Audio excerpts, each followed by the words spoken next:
Pada kesempatan kali ini kita akan memberikan tutorial untuk pemasangan Duromoto X1 GT di Honda Vario 125 yang new ya. Nanti pemasangannya kita akan menggunakan relay Duromoto, terus juga tentunya sudah pakai saklar Duromoto juga nih, karena mereka semua udah PNP. Nanti tinggal kita inin aja ke motornya. Yuk kita ikutin langkahnya satu persatu. Untuk lampunya, ini lampunya Duromoto X1 GT kita akan tempatkan di kolong sini ya. Nah ini dia masih muat dan dibelok-belokin nggak mentok spakbor ya. Dan ini kan tipis banget ya. Tapi yang perlu diingat adalah spakbor Vario ini dia nggak naik turun ngikutin shock. Jadi dia jaraknya tetap segitu aja. Jadi aman ya, nggak usah khawatir. Untuk kabel relaynya kita akan ambil langsung dari aki ya. Cuman karena berhubung kabel relaynya Duromoto sudah ada rumah sikring yang cukup besar. Dan di sini di lubang aki kabelnya ini di Vario itu sangat kecil banget, jadi ini akan sangat susah banget buat masukin ya. Ini karena besar banget, biasanya gue buka rumah sikringnya nih, tutupnya gue buka, sikringnya gue keluarin, gue coba masukin dan itu bisa masuk dengan susah payah. Kendala keduanya adalah ini kabel ini nih yang dari positif aki ini tidak cukup panjang ya. Jadi kalau kita pasang nanti ini kan positif aki nih di sini nih ya, ini sikringnya ada sekitar sini dan ini saat ditutup dia suka nyangkut gitu. Jadi menurut gue kurang efisien dan sedikit lebih berbahaya. Cara ngakalinnya gimana? Gue bikin kabel sendiri ya. Kita bikin kabel khusus yang ukurannya tentunya udah disesuaiin, panjangnya sudah diukur. Ini buat ke positif ya, ke sini, karena dia gue bikin ujungnya juga sudah gue bikin dengan skun yang bundar. Jadi dia bisa molos ke lubang ke jalur kabel yang sini lebih mudah gitu. Nanti kita tarik ke depan, ke atas, nanti langsung ada di depan, dia nyampe ke sini nih, sekitar sini ya. Dan tentunya ini ujungnya ini kan masih ring, nanti kita akan ganti, kita sesuaikan dengan skun yang itu, dengan skun cowoknya ya. Untuk kabel merah dari relay nih ya, ini kita ambil dari kabel coklat dengan skun bundar ini, tapi ini udah gue bikin skun to skun ya, jadi udah nggak ada potong-potong kabel, jadi aman, gampang seperti ini. Untuk disambung ke saklar lampu jauh ya, saklar yang ini, saklar lampu jauh, itu bisa ngambil dari keluaran saklar yang kiri.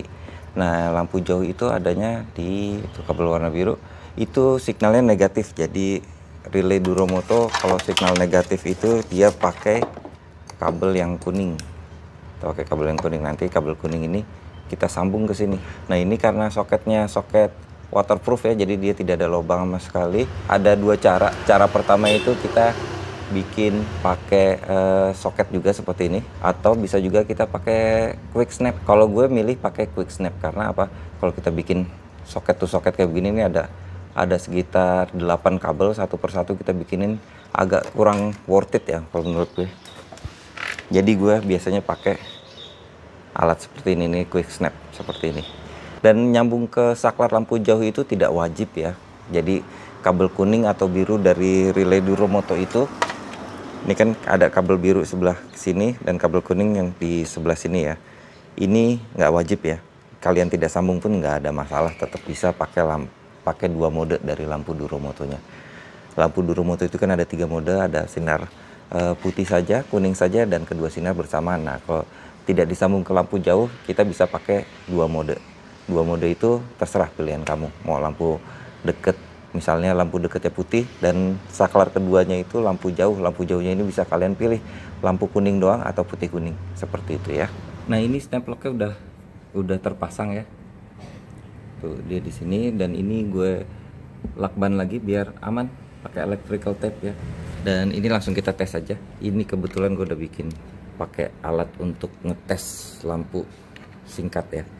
Ini berarti kita tes saklar bawahnya, dia nyala kuning, atasnya putih ya, tombol nomor 1 putih, nomor 2 nya kuning, dan saklar lampu jauhnya dia akan nyala biru. Ini hanya contoh ya, birunya itu buat ngebedain.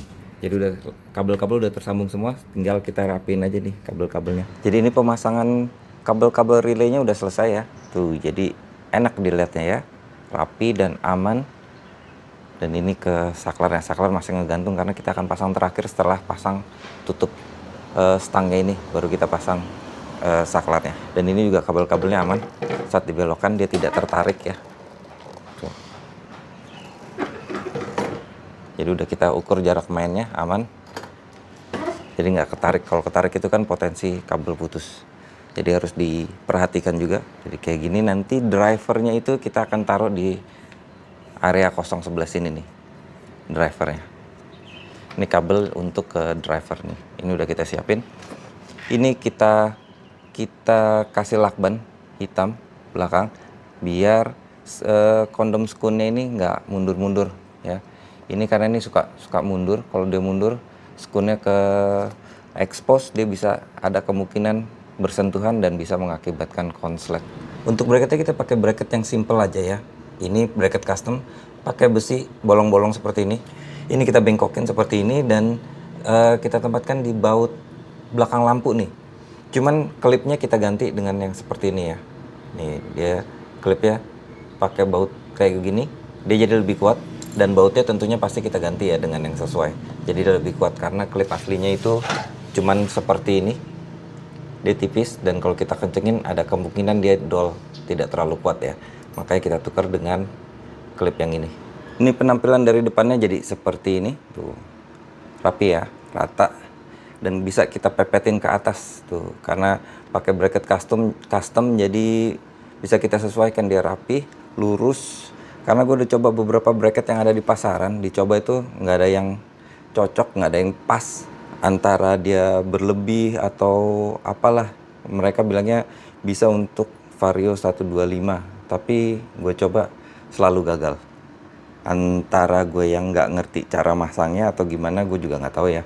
Tapi yang pasti ini kita pakai bracket custom seperti ini, cukup simple dan murah juga ya. Ini bracket begini, gue potong ini 7 mata ya.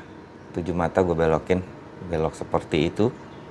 Untuk saklarnya kita tempatkan di bagian kanan ya, karena di sebelah kirinya itu udah ada phone holder. Dan ini drat spionnya kurang panjang, jadi nggak bisa digabung. Akhirnya kita taruh sebelah kanan seperti ini. Ini masih enak banget sih kalau menurut gue tuh. Masih bisa ya, walaupun pasti akan mengganggu saat kita ngegas ya. Gitu, saat kita ngegas harus pencet tuh agak sedikit mengganggu lah gitu. Tapi cukup oke lah, matiin hidupin lampu nggak terlalu sering. Dan untuk ini kabel-kabel drivernya udah terpasang ya. Ini drivernya ada di dalam sini, ini di belakang sini, kita tempatkan di belakang sini. Tuh, jadi dia kebetulan di situ ada space, bisa kita masukin. Dan ini outputnya untuk ke lampu 2 kiri kanan ya. Dari relay ke driver, kabel-kabelnya sudah tersambung. Dari driver kita kasih selang bakar ya biar aman, karena ini kalau nggak dikasih selang bakar dia skunnya itu keluar gitu, jadi ada kemungkinan konslet. Enak dilihat, rapi ya, dan aman tentunya kalau pemasangan seperti ini. Tinggal kita pasang lampunya lagi. Habis itu setelah dipasang kita akan tes untuk ketinggian lampunya, kemiringannya, dan segala rupa kita setting sinarnya pokoknya ya, biar sinarnya tidak naik ke atas, tidak mengganggu pengendara lain. Nah ini semuanya udah kepasang ya, udah pasang rapi. Dan ini kita tes tuh, kalau belok dia masih aman banget tuh. Dan sekali lagi ya, spakbor Vario ini tidak naik turun. Oke, ini sinar standar lampu Vario 125 ya. Dan ini kalau kita nyalain sinar dekatnya X1 GT. Tuh jauh banget ya, gokil banget nih. Dan ini bisa kita lihat ya, dia bagian atasnya itu rata banget, jadi ini nggak bikin silau lawan arah. Dan ini kita setting arah lampunya juga ke bawah, jadi aman. Terus ini saklar ke atasnya untuk lampu jauh kuning. Nah dia tinggi ya, tuh dia tinggi, dia naik dari bawah ke atas. Terus kalau saklar lampu jauh, dia nyala kedua sinar seperti ini gitu. Jadi dia bisa dengan saat lampu putih ya, mau saklar lampu jauh dia bisa, atau bahkan pas lampu jauh ya, lampu jauh begini dia bisa juga pakai saklar, jadi sinar dekatnya yang nyala kayak gitu. Dan untuk aki gimana nih, kondisi idle aja dia masih aman banget tuh, ada di 13,8 stabil. Jadi dia nyala terus begini sepanjang perjalanan juga aman. Lampunya udah waterproof, jadi nggak usah takut kena air atau sejenisnya. Dicuci steam juga aman. Kalau ada apa-apa tinggal klaim garansi aja, karena dia bergaransi 6 bulan semuanya ya. Lampunya, relaynya juga. gitu, dan semuanya itu udah waterproof, termasuk saklar ya waterproof. Nih, untuk link barangnya nanti gue lampirkan aja ya. Duromoto ini bisa untuk Duromoto X1 GT, X1 atau lampu-lampu Duromoto lainnya ya, sama aja, mirip-mirip gitu. Cuman kalau yang besar, fisiknya besar, kemungkinan nggak muat karena ini X1 GT aja sudah mepet banget. Jadi maksimum bisanya X1 GT kalau posisi seperti itu. Jadi sekian dulu tutorial dari Bikerland kali ini, semoga bermanfaat buat kalian semua. Wassalamualaikum warahmatullahi wabarakatuh.